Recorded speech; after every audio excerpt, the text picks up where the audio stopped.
თვითონ პრობლემა რაშია? სარიტუალო აქტი, რომელიც განსაზღვრავს, თურმე აქ ეს მონაწილეობას იღებს მიტევებაში, ჩემი აზრით, ღმერთს გმობს და რატო?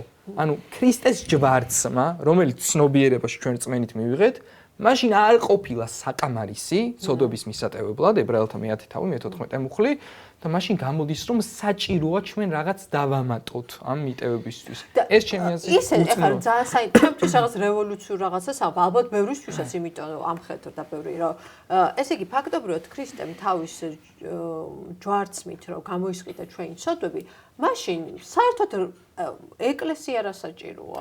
უცებ ვიტყვი მაღაზე. სამყარო შეიქმნა ეკლესიისთვის. სხვა მიზეზი სამყარო შექმნას არ აქვს. მთელი სამყარო ეკლესიისთვის არ შექმნა, მაგრამ აქ კითხვა არის რა არის ეს ეკლესია? ანუ თავარი ეს არის რა და. გაიგო რა არის ეს ეკლესია? ჩემი რა არის ეკლესია? ამას ვიგებთ წმინდა წერილიდან. მორწმუნე ადამიანების ერთობლიობა. მორწმუნე ვინ არის? ანუ მორწმუნე ვინ არის? ამას ხო ასე თუ ისე კრიტერიუმი გვაქვს, მაგრამ ანუ წერილს თუ ეწინააღმდეგება ადამიანი, წმინდა წერილს, ანუ ან ქრისტე არ არის ღმერთი, ან საკმარისი არ არის, ან აღსარება უნდა ვაბარო რომ მომეტეოს და იქ აყენინებს ჯვარცმის.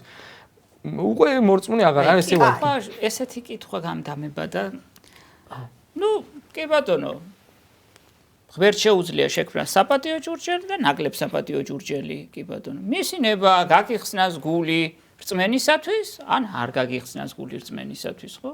ხო ესე და რადგანაც ის რომ ღმერთისნება გაგიხსნას გული რწმენისათვის მისინება ვინც ხონდება, ნუ ვის ეყოფა, ვის გულში იქნება ისეთი რწმენა, რომელიც აცხონებს მას და ატარებს, ესე იგი, ქრისტესკენ მიმავალ გზაზე, ქრისტეს ნათელს და ანახებს, ესე ვთქვათ. მაშინ ეს მთლიანად დამოკიდებული ყოფილა ღმერთის ნებელობაზე, მთლიანად თავიდან ბოლომდე, ხო? და კითხვა მიჩნდება მე პირადად საკუთრად თქვენთან. მთლიანად ღმერთზე რაც არის დამოკიდებული, რა გრჯით? მაშინ დიახ, ეხლა იმისთვის რომ ლაპარაკობთ იმას, რასაც ლაპარაკობთ. კი, სხვა